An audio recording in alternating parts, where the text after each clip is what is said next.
Bien. Chers collègues, donc nous concluons nos auditions de ce jour par une table ronde relative notamment aux entreprises éphémères.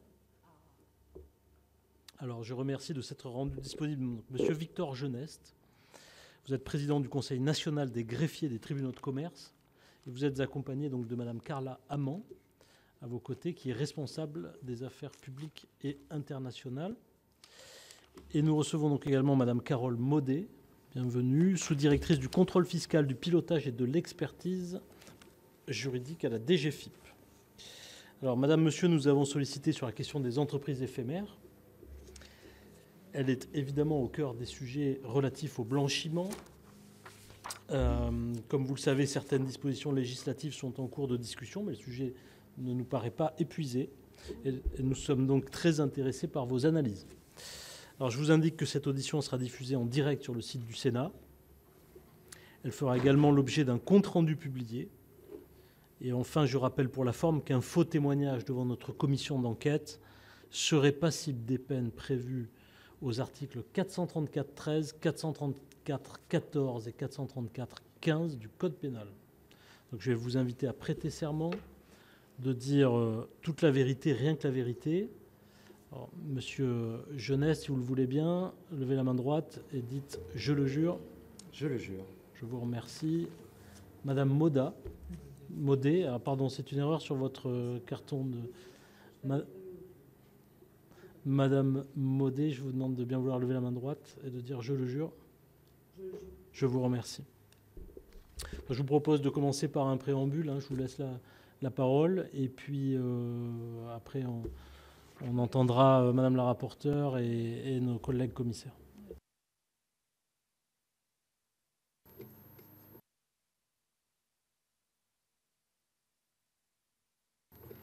Pardon, excusez-moi. Monsieur le Président, Madame la rapporteure, Mesdames et Messieurs, quelques mots d'introduction peut-être sur le service auquel j'appartiens. Et puis, je me proposais peut-être de démarrer par la première question sur les schémas de fraude impliquant les sociétés fictives ou éphémères, ce que nous, on peut constater notamment sur le terrain.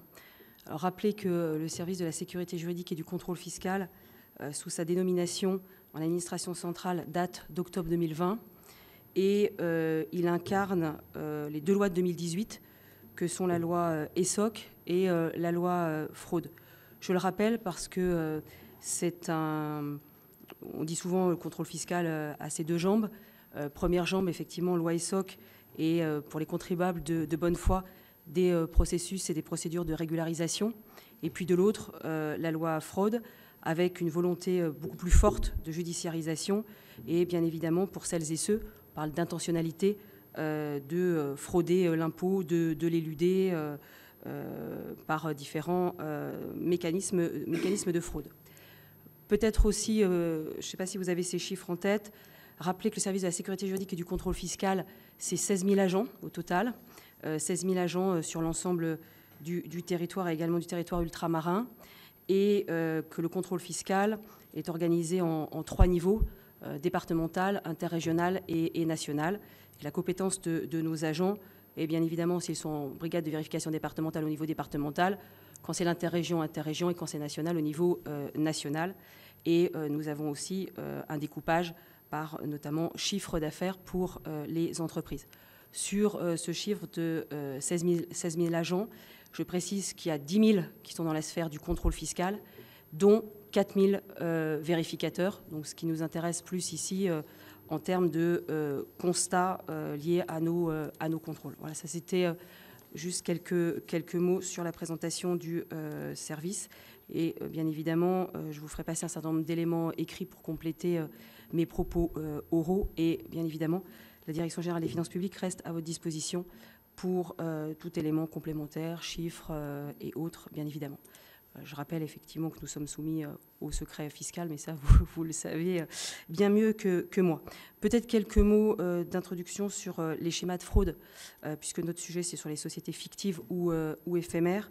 Pour un petit peu détailler l'ensemble des mécanismes de fraude qui impliquent les sociétés dites éphémères, auxquelles nos services de contrôle sont confrontés. ou les services de contrôle au sens large. Mais là, bien évidemment, mes propos vont pour les travaux de la Direction générale des finances publiques. Peut-être rappeler dans notre définition exception que les entreprises éphémères ou les sociétés éphémères sont créées à des fins frauduleuses et qui peuvent exercer une activité réelle, mais délibérément non déclarée.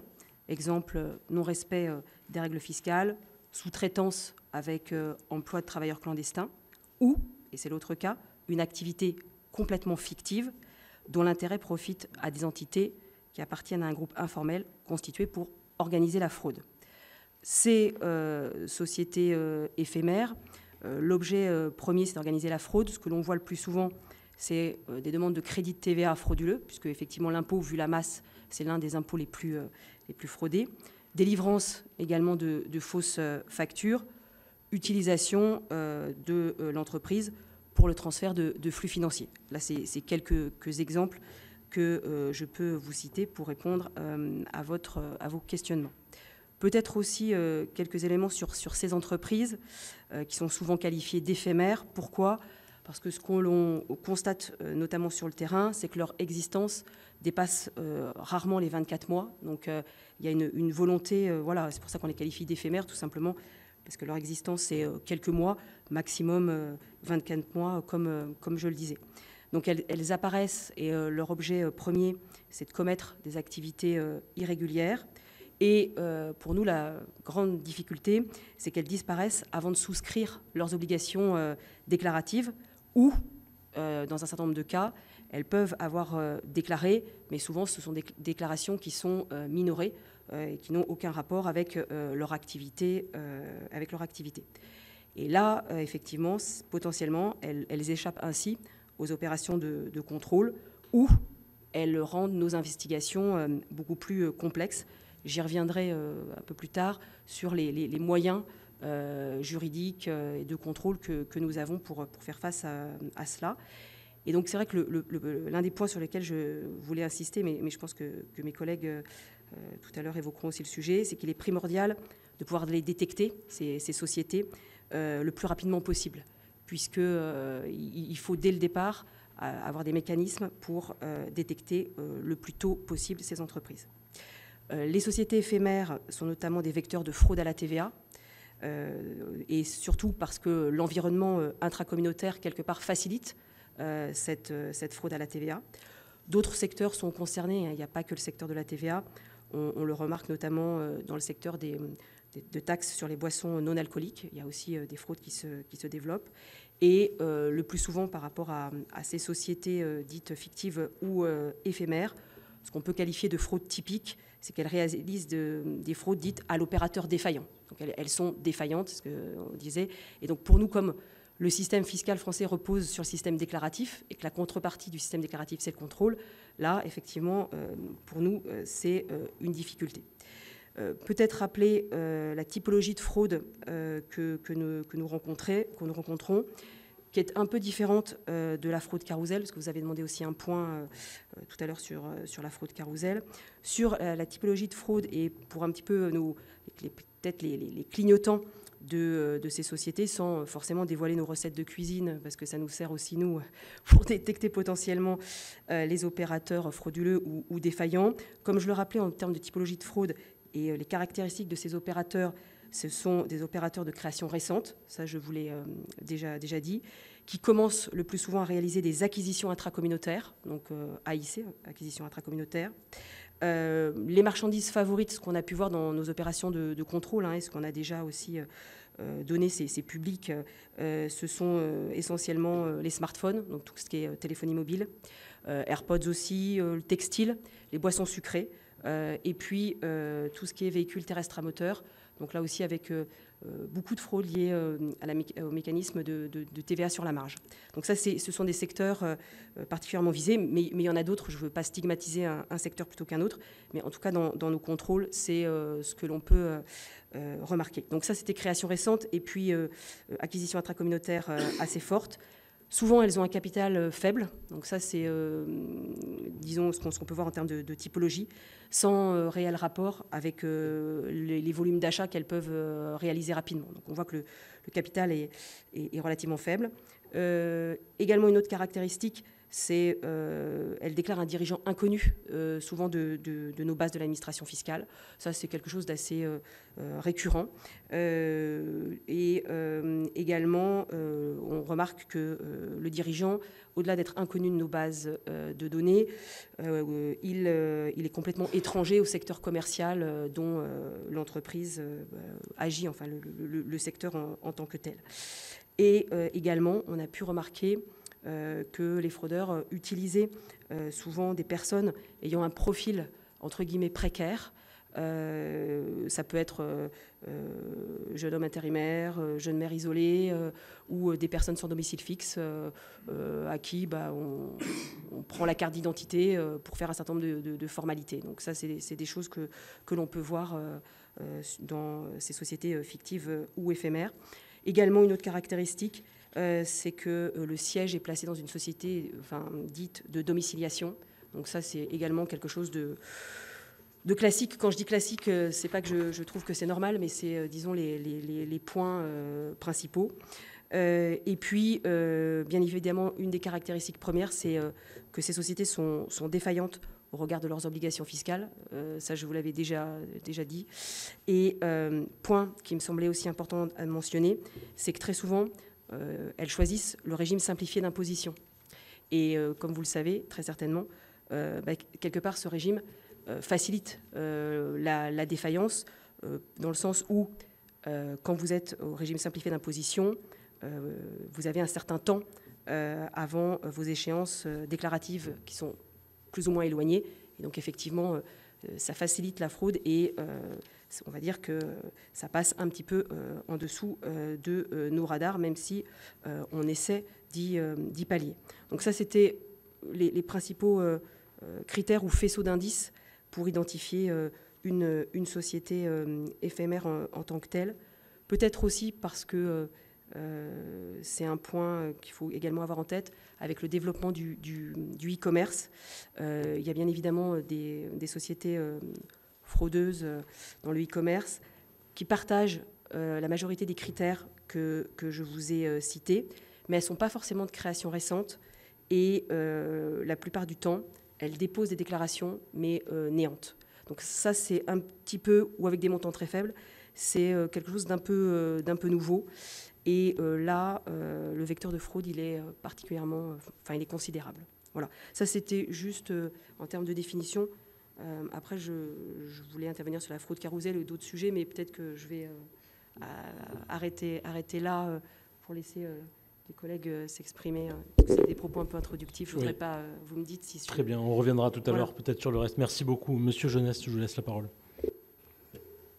Oui, bonjour, maître Victor Jeunesse. Je suis le président du Conseil national des greffiers des tribunaux de commerce et greffier du tribunal des activités économiques du Mans depuis le 1er janvier 2025. Alors, ma profession, juste pour resituer, ce sont 218 officiers publics et ministériels, donc des professionnels libéraux, qui sont chargés d'une mission de service public, 142 greffes des tribunaux de commerce, encore récemment, depuis janvier 2025, à Papeete, en Polynésie, à la demande du président de la République. Nous avons eu cette compétence, mais également en Outre-mer, donc un maillage territorial complet, ce qui nous permet en matière de fraude d'avoir cette vision globale du territoire. C'est extrêmement important. Alors, qui sont les greffiers de tribunaux de commerce ? Officiers publics et ministériels, en charge d'une part d'une mission judiciaire classique, l'accompagnement du tribunal, l'enrôlement des affaires, la gestion des juges et l'accompagnement aussi des justiciables, des chefs d'entreprise au quotidien, mais également une mission de sécurisation de la vie économique à travers la tenue de registres. On pense évidemment au registre du commerce et des sociétés, mais également le registre des sûretés, les bénéficiaires effectifs qui vont nous intéresser particulièrement aujourd'hui, puisque c'est un élément clé dans la lutte contre la fraude. Alors, s'agissant de notre action en matière de société éphémère, pour démarrer, après on a préparé un certain nombre d'éléments de réponse pour les questions qui nous ont été posées, mais déjà sur la partie société fictive ou éphémère, sur le détail de l'ensemble des mécanismes de fraude impliquant les sociétés éphémères, Comment on définit ces entités, des entités juridiques sous couvert d'un objet social licite à l'activité économique réelle ou fictive, poursuite des objectifs frauduleux, dont la réalisation repose sur l'existence brève et sur des manœuvres destinées à tromper la vigilance des administrations et des services publics. Tout est dit, l'objectif des fraudeurs va être d'obtenir, dans un temps le plus court possible, un extrait du registre du commerce, carte d'identité de l'entreprise, qui va lui permettre ensuite d'évoluer un peu partout sur notre territoire avec les administrations.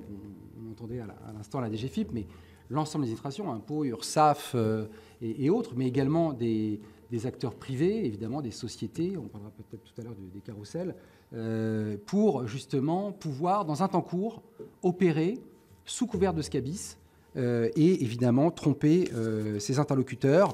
Donc tromper ses interlocuteurs, c'est soutirer de l'argent, capter des financements, par exemple, et des aides publiques, et évidemment tromper l'État plus globalement. Mais nous ne sommes pas passifs. Donc, greffier tribunal de commerce a un contrôle en amont. Évidemment, nous contrôlons les actes et documents qui nous sont déposés. Mais nous exerçons, et c'est la spécificité du registre à la française, qui a été saluée par le GAFI encore récemment, en 2022, dans son rapport, un contrôle permanent, une capacité du greffier de façon autonome à aller identifier des fraudes, à solliciter les dirigeants et éventuellement, à terme, radier les structures et donc mettre fin aux cabis qui circulent. Donc, quels sont les différents points de contrôle ? Falsification de documents d'identité. On a passé des accords avec la NTS, l'Agence nationale des titres sécurisés, et DocVerif, qui est son logiciel pour vérifier les titres d'identité. On en parlera un peu plus tard, mais on a des idées pour améliorer encore ce contrôle identitaire, et notamment pour les étrangers. On se rend compte aujourd'hui qu'un Français est plus contrôlé qu'une personne étrangère en matière de gestion de société ou de création de société. Et je pense que là, il y a un axe d'amélioration.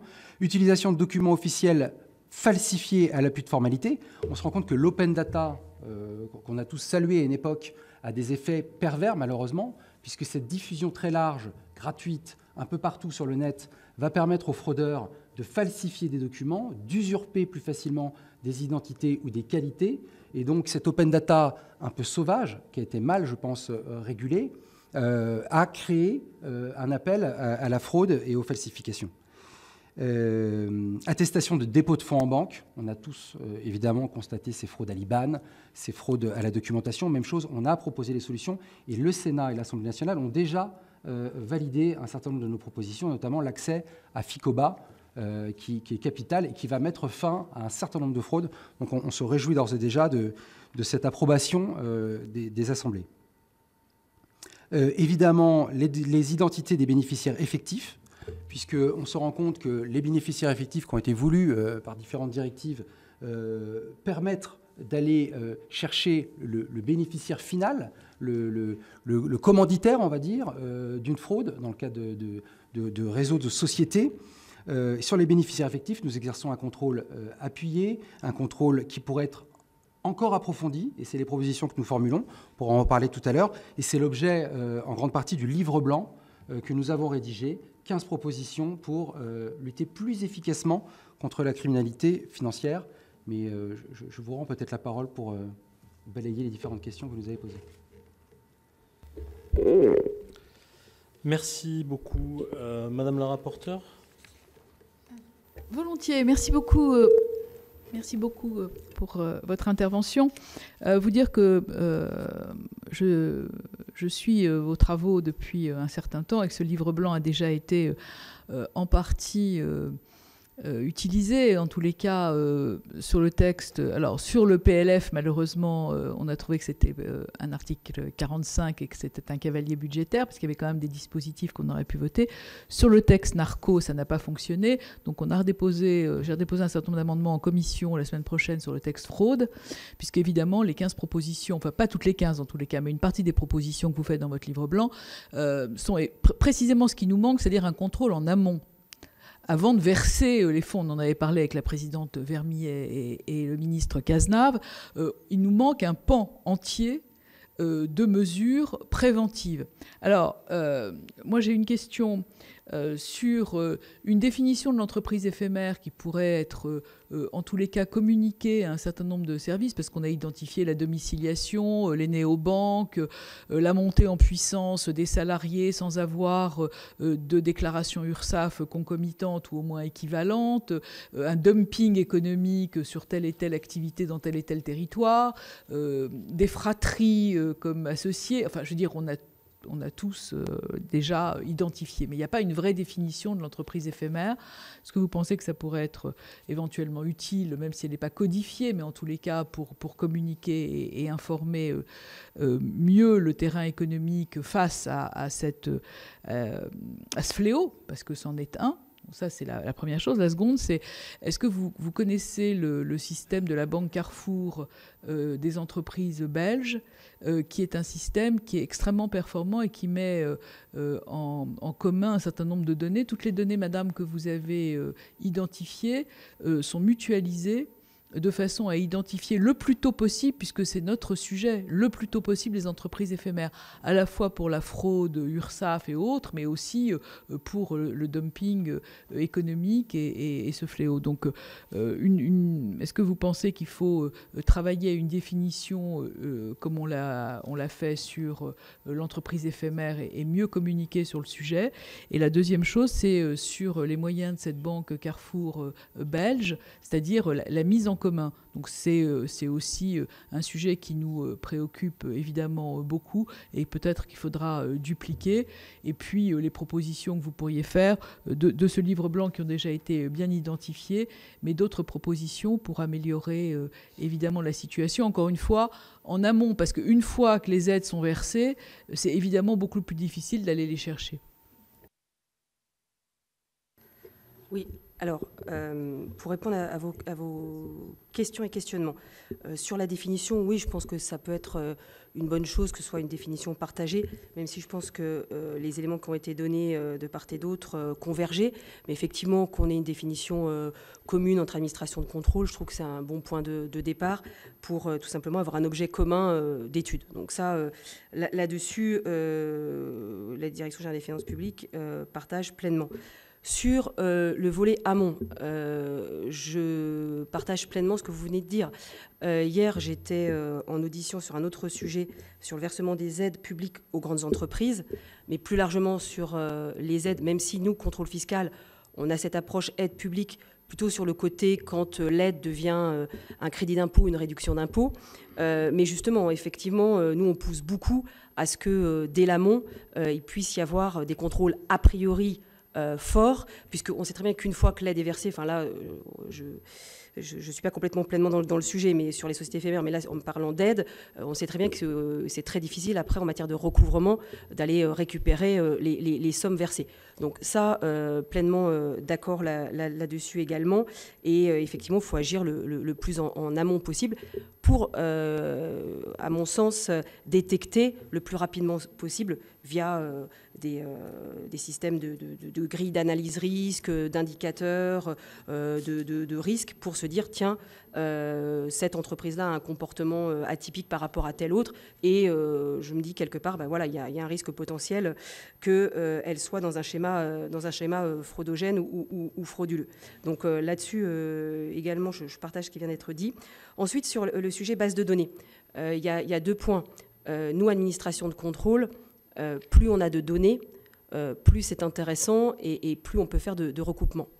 Je rappelle que la Direction générale des finances publiques, c'est de l'ordre de 700 applications et qu'au sein de ma sous-direction, on a notamment un bureau qui s'appelle le bureau du data mining, qui a en charge ce qu'on peut synthétiser intelligence artificielle et contrôle fiscal. Là, ce sont des millions, voire des milliards de données que nous traitons. Alors, bien évidemment, tout ceci sous respect des différentes réglementations, RGPD, CNIL, etc. C'est très, très encadré. Et c'est une aide précieuse, justement, et on a un certain nombre de travaux sur lesquels on travaille pour, justement, mieux programmer et mieux cibler les entreprises à vérifier. Donc ça, je pense que ce sont les premiers éléments que je peux vous apporter.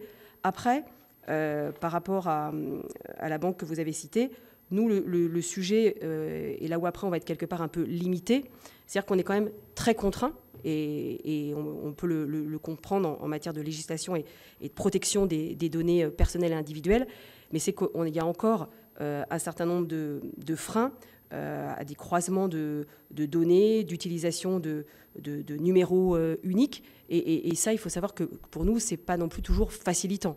Donc là, il y a eu beaucoup de progrès dans le sens où on a beaucoup progressé sur les conventions d'échange d'informations entre administrations de contrôle, et ça nous alimente.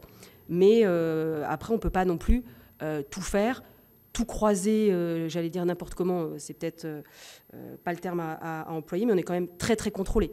Donc il y a cette limite aussi juridique à bien avoir en tête, et d'autorisation multiples et de rendre compte. Donc ça, c'est aussi, on a à la fois l'objectif à valeur constitutionnelle de lutter contre la fraude fiscale, et de l'autre, il y a cette protection, et c'est logique, et on la comprend, des données RGPD, CNIL, loi 78, mais qui, pour nous, sont aussi à la fois protectrices pour nos agents et protecteurs pour le contribuable. Mais on a quand même cette contrainte de croisement des données. Je ne sais pas si j'ai répondu à l'ensemble. Si sur les propositions, vous voulez peut-être, par rapport à votre question et par rapport aux propositions qui ont été faites, sur les 15 propositions, alors, un certain nombre de propositions sortent quand même de mon champ de compétences, on va dire, de contrôle fiscal. Ce que je trouve particulièrement intéressant, c'est effectivement d'être en capacité de réaliser aux autorités de contrôle, de signaler toute divergence dans les principales informations déclarées au RCS. Ça, je trouve que c'est particulièrement intéressant. Et de même pour le registre des bénéficiaires effectifs. Donc ça, plus on a d'informations, plus pour nous ça alimente, et ça, je trouve ça particulièrement intéressant. De même, le point sur les associations, ça j'ai noté, pour nous serait bénéfique. Ensuite, sur les différentes mesures ou recommandations que nous pourrions faire de manière large pour justement lutter contre ces schémas frauduleux impliquant des sociétés éphémères, au-delà de ce qu'on peut faire en amont, nous, sur l'aspect, puisqu'on intervient toujours, une fois que les déclarations sont déposées, on a des procédures où on peut le faire avant, mais elles sont quand même plus l'exception qu'autre chose. Ce serait vraiment de renforcer la politique de suspension des numéros de TVA, Tracom. Pour moi, ça, je pense que c'est le mieux, parce que quelque part, vous coupez le réseau, vous coupez le flux. Et ça, effectivement, il faudrait pouvoir l'intensifier, voire même peut-être élargir les modalités. Donc là, c'est de manière un peu plus radicale, si je peux m'exprimer ainsi, de permettre de radier plus systématiquement et plus rapidement les sociétés qui pourraient être expertisées. Donc ça, c'est vraiment, au-delà d'autres propositions qu'on peut faire dans le e-commerce ou sur le TUP, le FICOBA et autres, je pourrais y revenir si vous le souhaitez, mais c'est vrai que si on veut vraiment intervenir et couper de suite, c'est vrai que nous, on pratique, surtout la Direction nationale des enquêtes fiscales, de suspension numéro TVA intracommunautaire, et on voit que ça marche bien. Bon, souvent, elles peuvent redemander, recréer, mais on voit que ça fonctionne. Voilà, pardon. Oui, tout à fait. Alors, je voulais d'abord remercier Madame la sénatrice Goulet pour ces amendements qui ont été déposés, qui nous ont permis effectivement d'avancer. Moi, je suis tout à fait convaincu que les sociétés éphémères, c'est la prévention qui nous permettra de lutter. C'est parce qu'elles sont éphémères qu'elles permettent la fraude, puisque tôt ou tard, elles vont être coupées. Si ce n'est pas les impôts, ce sont les greffiers de tribunaux de commerce. Si ce n'est pas les greffiers, ce sera peut-être le parquet. Autant d'interlocuteurs avec lesquels on travaille, puisque nous avons le juge commis à la surveillance du registre qui surveille ce registre, qui est capable d'intervenir, mais aussi le ministère public, les préfectures, les services de Tracfin, avec qui nous travaillons au quotidien, la mission interministérielle de coordination antifraude, la MICAF, donc l'Agence française anticorruption, Parquet national financier, le COLB, les organismes sociaux et fiscaux. Donc autant d'interlocuteurs qui sont tous animés de la même volonté de lutter contre ces sociétés éphémères qui, en un temps très court, vont faire très mal, y compris chez nous, en termes de registre, en termes de fraude. On a des entreprises qui déposent le bilan parce qu'elles ont été victimes, effectivement, d'une société éphémère qui leur ont commandé des marchandises, qui auront commis des dommages auprès d'acteurs économiques sérieux, pour le coup. Nous, ce qu'on veut vous dire aujourd'hui, c'est que il faut croiser absolument les données. Je me suis rendu au Québec, à Montréal, l'année dernière. La première chose qu'ils ont fait dans leur lutte contre la fraude, c'est de croiser l'ensemble des données. Et ils n'ont plus aucune frilosité. URSSAF, impôts, on propose dans notre livre blanc le RNIPP, vous savez, ce répertoire national d'identification des personnes physiques. On a un certain nombre de personnes décédées dans nos registres, et qui restent dans nos registres parce qu'on n'a pas accès à ces données. Donc, par principe, je veux créer une société éphémère, je prends l'identité de quelqu'un qui est décédé, je vais facilement trouver une carte d'identité, et je vais pouvoir créer une société qui va rester comme ça pendant des années parce que le greffier de tribunal de commerce n'a pas accès à ce RNIPP. Notre travail en tant qu'officier public et ministériel, c'est de manipuler des données personnelles à longueur de journée. C'est ce qu'on a rappelé pour FICOBA, on est en passe de l'obtenir, mais c'est ce qu'on dit aussi pour le RNIPP, c'est ce qu'on dit aussi pour l'URSSAF, pour les impôts. Croisons nos bases de données, c'est la clé. On sait que, vous évoquiez, Madame le rapporteur, la banque Carrefour belge, donc le registre du commerce et des sociétés belges, qui d'ailleurs a intégré les associations. Les associations font déjà partie de ce registre. Donc, je me permets une parenthèse sur les associations. En France, on a un vrai problème. On l'a évoqué avec le ministère de l'Intérieur, la direction des libertés publiques, on l'a évoqué avec Bercy, on l'a évoqué aussi auprès des différentes assemblées. Les associations, aujourd'hui, ne sont pas contrôlées. Elles pèsent un poids économique colossal. C'est 3,4% du PIB. Ce sont, je crois, 49 milliards d'euros, 120 milliards d'euros de sommes qui sont manipulées à travers des subventions, etc., des millions de salariés. Et personne n'exerce de contrôle. Une déclaration en préfecture, OK, un contrôle identitaire, mais pas de contrôle des bénéficiaires effectifs, pas de contrôle du FNIG, vous savez, ce fameux fichier national des interdits de gérer qui permet de savoir si quelqu'un est interdit.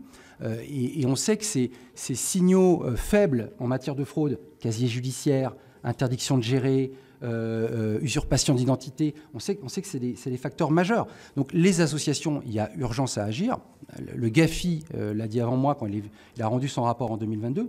Je pense qu'il est temps, comme l'a fait la Banque Carrefour belge, mais comme l'ont fait également les Pays-Bas, la Pologne, le Luxembourg, l'Allemagne, d'intégrer les associations dans un registre du commerce et des sociétés avec des protections relatives à la loi de 1901. On entend que la liberté d'association est constitutionnelle, très importante, mais la liberté d'entreprendre l'est aussi, et pour autant, il existe bien un registre du commerce et des sociétés. Je crois que la lutte contre la fraude, contre le narcotrafic et contre le terrorisme, bien sûr, mérite qu'on s'attarde à trouver un dispositif efficace de contrôle des associations et l'intégrer dans le registre du commerce et des sociétés, ou à minima, puisque je sais qu'un guichet unique est en cours d'élaboration par le ministère de l'Intérieur sur les OBNL, ces organismes à but non lucratif, à minima nous permettre d'opérer un contrôle en amont, pendant la vie de l'association et à l'issue de sa vie lors de la radiation, pour aussi nettoyer ces fichiers. Je pense que c'est urgentissime. Donc, pour permettre le croisement de ces bases de données, nous avons la chance aujourd'hui d'avoir Tracfin, qui nous alerte malgré tout sur un certain nombre de difficultés. On avait demandé nous-mêmes à être astreints au dispositif. On l'a été en 2020. Aujourd'hui, on a fait des milliers de déclarations. Je crois qu'on est les plus gros déclarants sur les professions du droit auprès de Tracfin, grâce à nos registres. Donc, on arrive quasiment au niveau des Belges, mais nous n'avons pas les associations. Je vous remercie. Merci Sylvie Vermeillet et puis Grégory Blanc. Merci Monsieur le Président. Madame la directrice, je voudrais avoir des précisions, savoir de quelle manière vous procédez ou qu'est-ce qu'il vous manque pour lutter contre la fraude à la TVA intracommunautaire. Vous avez un petit peu abordé le sujet. Et puis la fraude type carrousel à la TVA, notamment sur les NFT, les non-fungible tokens, qui sont inquiétants chez les comptables.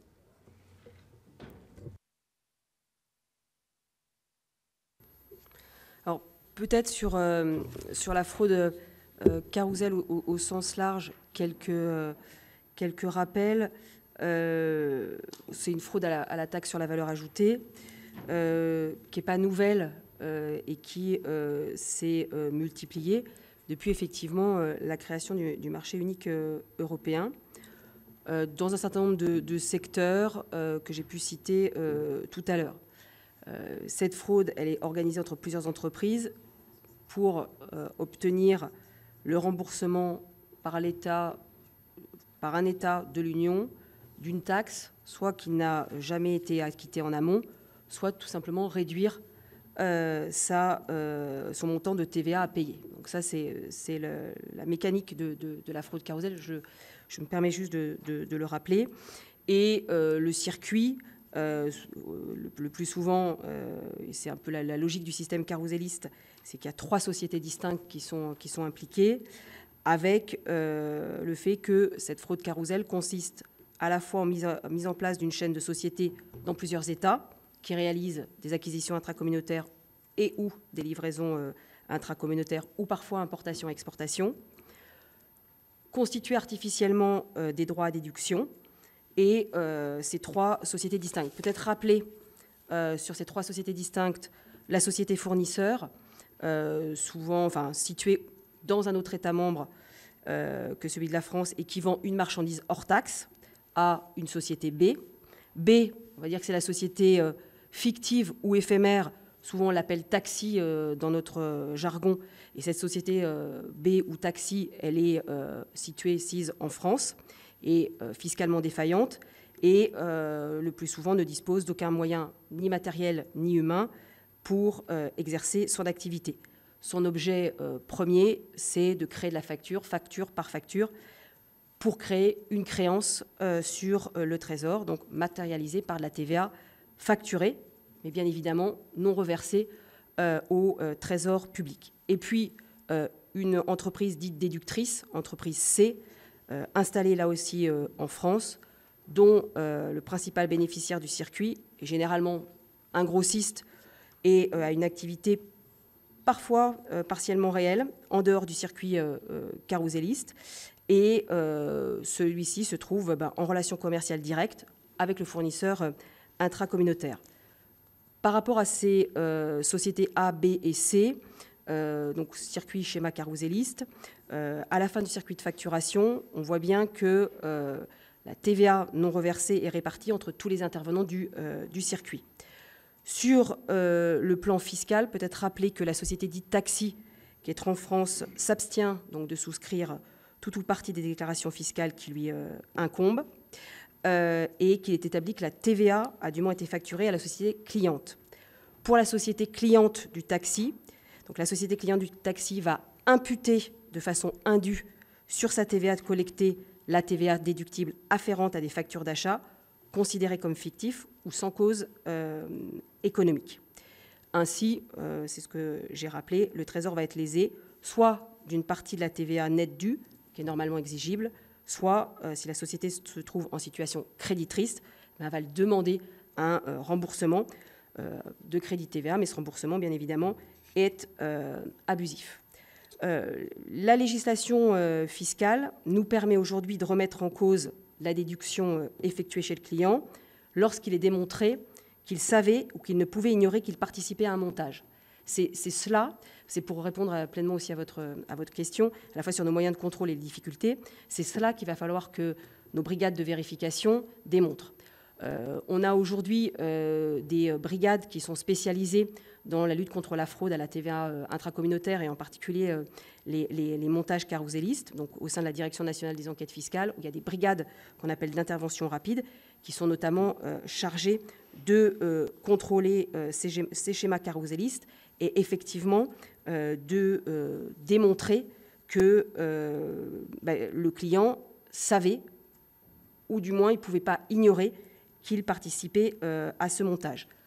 En même temps, on peut utiliser aussi la solidarité de paiement des rappels entre tous les acteurs de la chaîne, et ça peut, on va dire, s'appliquer. À la fois le ne pouvait ignorer et savait, l'aspect solidarité de paiement entre les différents acteurs de la chaîne carrouséliste, et puis bien évidemment, c'est, je pense peut-être, l'aspect le plus fort, au-delà des techniques dont je vais vous parler dans quelques instants, c'est que sur le plan pénal, ces pratiques relèvent à la fois de la fraude fiscale et de l'escroquerie à la TVA. Donc très souvent, c'est ce que nous faisons. Nous allons au pénal, on judiciarise nos procédures. Peut-être rappeler en termes de chiffres que le montant des rappels de TVA de type carrousel s'élève en 2024 de l'ordre de 27,8 millions d'euros. Ça, c'est pour vous donner les chiffres en tant que tels.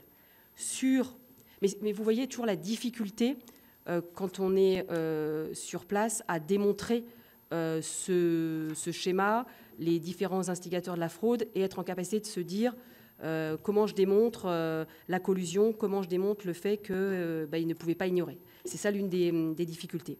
Sur les outils, pour compléter mon propos, on a ce qu'on appelle le contrôle fiscal classique.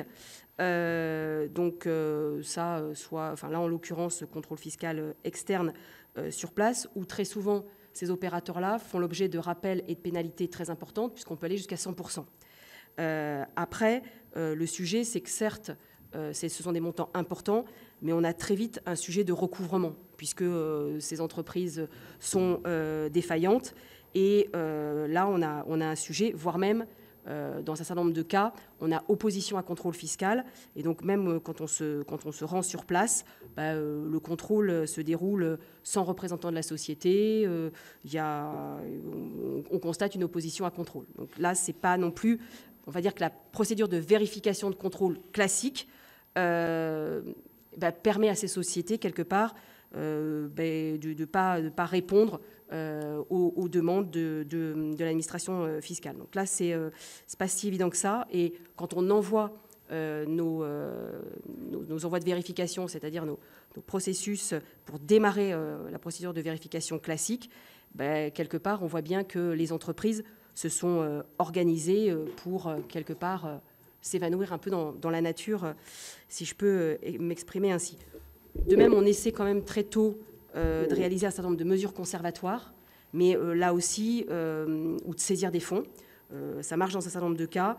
Dans d'autres, ce n'est pas toujours évident, parce qu'on n'a pas de vision sur les comptes, sur les soldes.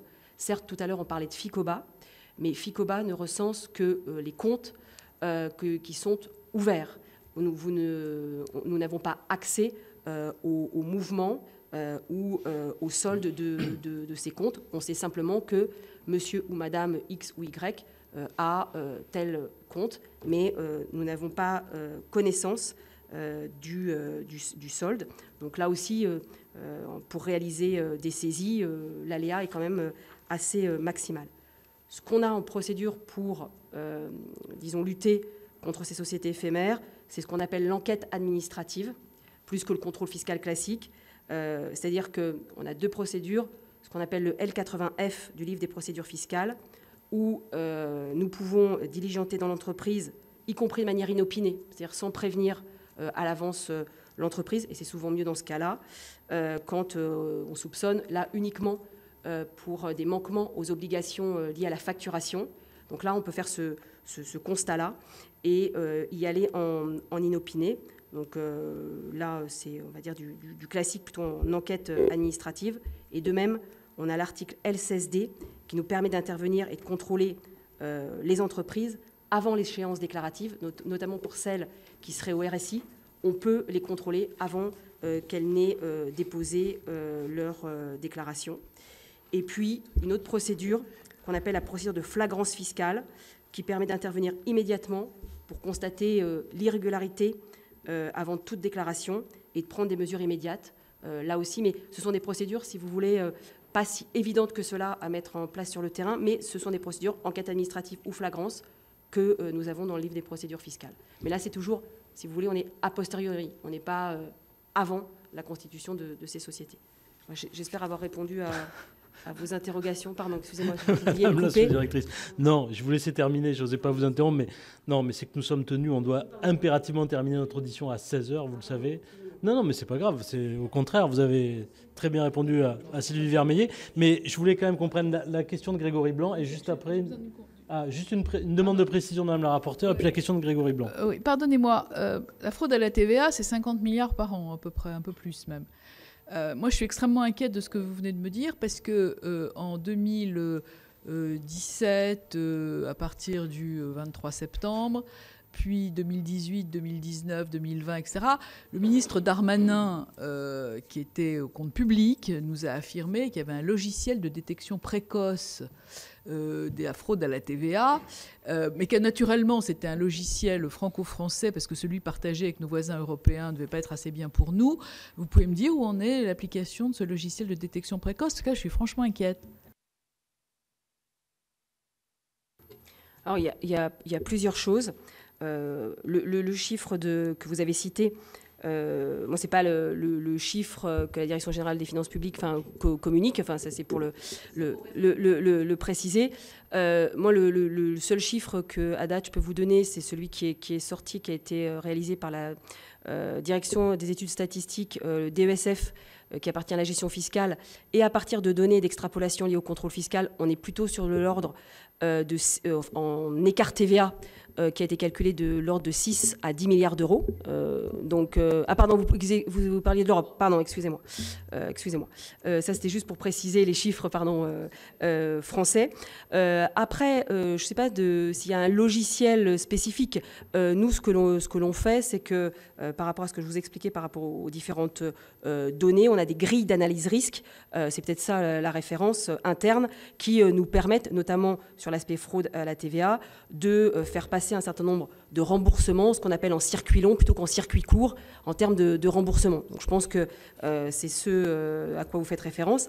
Sinon, d'autres dispositifs qui marchent très bien, c'est les dispositifs dits Eurofisc, qui, au sein de l'Union européenne, permet, entre autorités fiscales compétentes, de s'échanger de manière très rapide et de manière sécurisée les sociétés dites éphémères, potentiellement appartenant à un régime, à un système carouséliste. Donc ça fonctionne plutôt bien et on a des moyens humains et matériels importants consacrés à la lutte contre la fraude à la TVA intracommunautaire. Donc là, c'est juste pour préciser peut-être vos inquiétudes.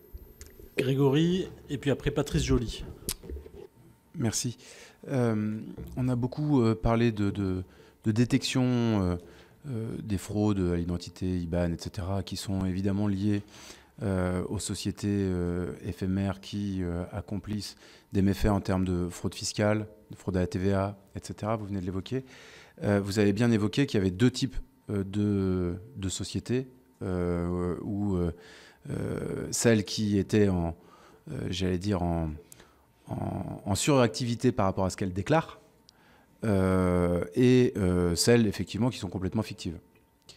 Je voulais savoir combien d'entreprises déposent elles-mêmes leurs comptes. Est-ce qu'on a cette donnée-là ou pas ?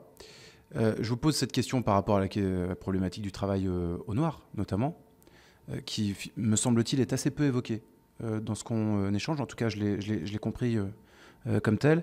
Et on a élargi les professionnels susceptibles, en tout cas obligés d'adresser une déclaration de soupçon.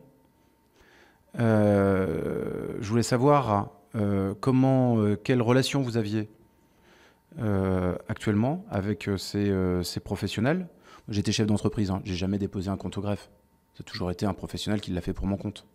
Parce qu'on a le nez dans le guidon et on produit. C'est ça notre priorité. Donc forcément que les professionnels qui sont amenés à déposer les comptes, ils ont une sensibilité, une connaissance du territoire qui peut être du territoire de l'entreprise, qui peut être recoupée avec ce que vous faites. Je dis ça parce que est-ce qu'il n'y a pas une obligation qui pourrait être faite de passer par les avocats, par exemple, pour un dépôt des comptes au greffe? Est-ce que c'est une idée farfelue ou pas? Puisque dorénavant, ils ont l'obligation de déclarer lorsqu'il y a un doute. Sur le dépôt des comptes annuels, aujourd'hui... excusez-moi, Monsieur le Président. Non, je disais avocat ou expert comptable. Ou expert comptable, ouais, pardon. Ouais, j'imagine. Peut-être juste on prend la deuxième question et puis vous répondez aux deux questions en même temps. Ma question est très simple. Merci, mesdames, messieurs, monsieur. Je voudrais savoir combien de signalements chaque année les membres de votre réseau formulent. Combien de signalements? Oui. Alors pour répondre à votre question, monsieur le sénateur, plus de 3000 déclarations à Tracfin en 2024. On monte en puissance. On est les premiers déclarants et on va continuer. Ça nécessite également des ressources parce que, vous savez, nous, on gère un service public, le service public de la justice commerciale. Ça nécessite de développer des outils d'intelligence artificielle. On en parle beaucoup en ce moment. Des outils qu'on voudrait porter collectivement pour avoir un service public de qualité. Mais encore faut-il que nos tarifs le permettent aussi. Là, je fais un clin d'œil à la loi croissance, dont on fait le bilan actuellement. Pour répondre à monsieur, je pense que le petit commerçant est en capacité de déposer des comptes simplifiés, des comptes annuels. Il le fait, on en a beaucoup, y compris en version papier. Nous, on a toujours lutté contre la fracture numérique. Et ce dépôt papier, il existe même des liasses que vous pouvez préacheter et remplir pour le dépôt. Le coût du dépôt de comptes annuels est très modique, c'est moins de 50 €, hein, vous le savez. Donc je pense qu'il faut laisser cette liberté au petit commerçant qui ne voudra pas aller voir un expert comptable, un avocat ou un autre professionnel qui font très bien leur travail par ailleurs, mais c'est un coût additionnel. Après, c'est vrai que les gros faiseurs, ce sont... Tout dépend du volume d'activité. Après, nos gros déposants, ce sont effectivement les experts comptables, les avocats qui veillent. Nous également, on fait un travail de récollement de ces comptes, puisque on peut faire rendre par le juge des ordonnances d'injonction sous astreinte pour le dépôt de ces comptes. Et on sait que le dépôt de ces comptes annuels est extrêmement important parce qu'il permet de lutter contre la fraude, lutter contre pour permettre assurer la transparence financière. On pense à la prévention, pour inciter les entreprises à venir en amont gérer leurs difficultés, les difficultés d'entreprise. Donc c'est extrêmement important qu'on dispose de ces comptes annuels. Moi, ce que je voulais ajouter au profit de la Commission, c'est surtout la clé de la lutte contre la fraude, et surtout sur les sociétés éphémères, c'est l'instantanéité. Si on arrive à obtenir une donnée instantanée, on a quasiment tout gagné. Si vous avez un CABIS qui est vérifié en temps réel, si vous avez une pièce d'identité, on pense à France Identité, qui est gérée, contrôlée en temps réel, si vous arrivez à vérifier un IBAN en temps réel, mais on a éliminé, je ne veux pas trop m'avancer, mais on a éliminé 90-95% de la fraude.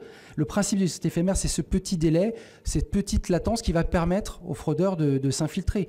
Et nous, c'est ce qu'on propose. On travaille actuellement dans le cadre d'un consortium avec la Commission européenne sur le wallet, vous savez, ce portefeuille d'identité numérique, qui va permettre déjà de sécuriser l'identification des entreprises, des dirigeants, et surtout d'échanger des attestations, donc de façon extrêmement sécurisée, où vous ne donnerez que les informations qu'on vous réclame. Ça peut être juste le dirigeant sur le CABIS, ou juste l'adresse, ou le CABIS, ou l'identité, ou l'IBAN. Et demain, ça va permettre de régler un certain nombre de difficultés, parce que pour aller frauder un portefeuille d'identité numérique, vu les niveaux de sécurité, avec des reconnaissances substantielles, hein, l'identité numérique sera substantielle pour s'identifier, vous allez gommer un certain nombre de fraudes. Alors pour le travail au noir, effectivement, il y a cette difficulté. Alors nous, pour le coup, on n'est pas en première ligne sur le travail au noir, puisqu'on n'exerce pas de contrôle sur la partie salariale. Mais on est prêt à aider si c'est nécessaire. Sur le...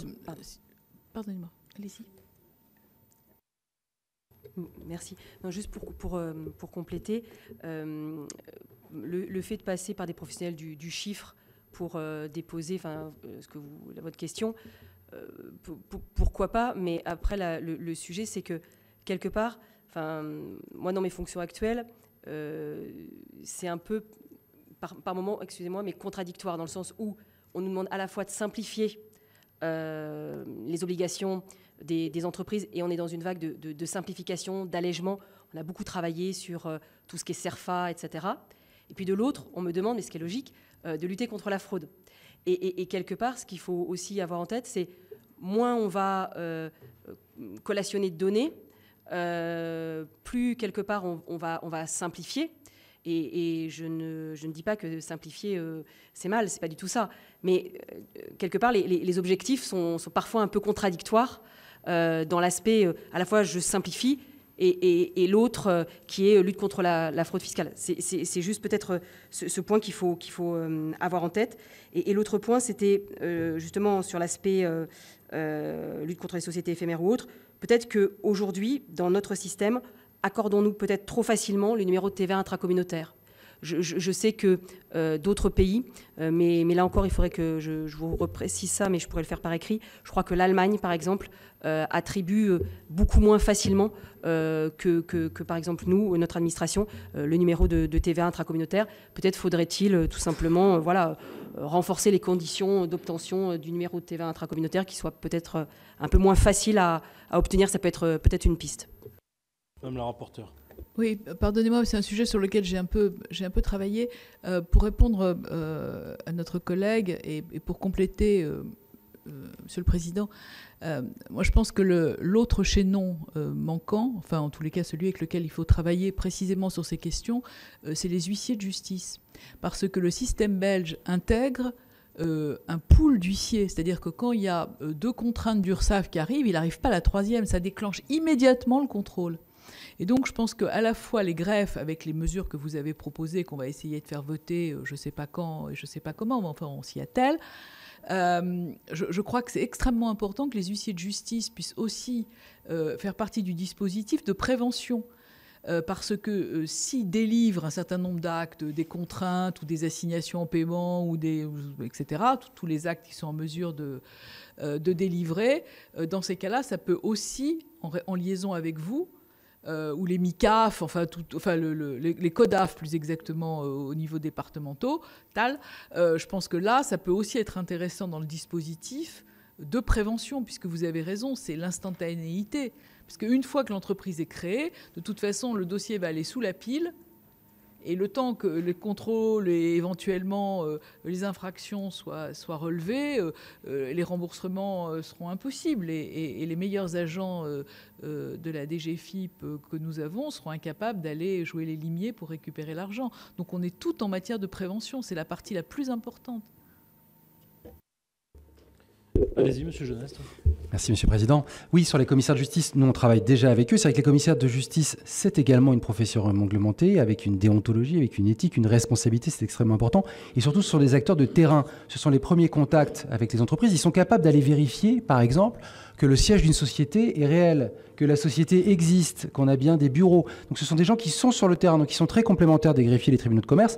On travaille avec eux notamment sur le tribunal digital et la signification électronique. Vous savez, les greffiers et tribunaux de commerce vont s'occuper de recueillir le consentement pour permettre ensuite aux commissaires de justice de faire la signification électronique. Mais nous, on croit beaucoup comme ça aux collaborations avec, et je pense aussi aux administrateurs judiciaires et mandataires judiciaires dans le cadre des procédures collectives où il y a un certain nombre de fraudes qui sont identifiées, mais aussi les avocats qui ont des déclarations à faire. Toutes ces professions du droit, au plus près des chefs d'entreprise, sont en capacité d'apporter une aide dans le cadre de ces sociétés éphémères. Donc moi, j'y crois beaucoup. Encore faut-il que les données soient fiables. Et ça, j'y reviens.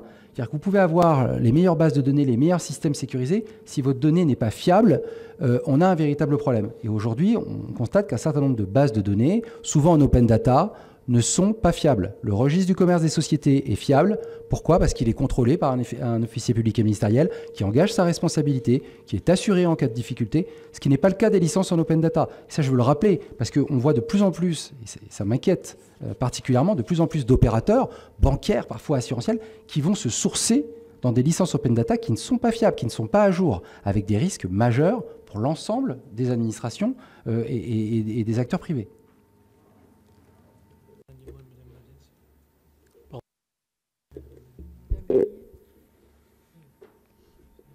Vous vouliez rajouter quelque chose ? Non, c'est bon. Bah, écoutez, de toute façon, il faut qu'on clôture puisque nous sommes au bout du temps qui nous était imparti. Je veux remercier les collègues qui s'en vont, qui étaient présents. Remercier Monsieur le Président. On va prendre connaissance de ce questionnaire très, très complet que vous nous avez remis et puis évidemment l'intégrer à notre rapport. Merci beaucoup, Madame la sous-directrice. Merci également de votre présence et bonne fin d'après-midi.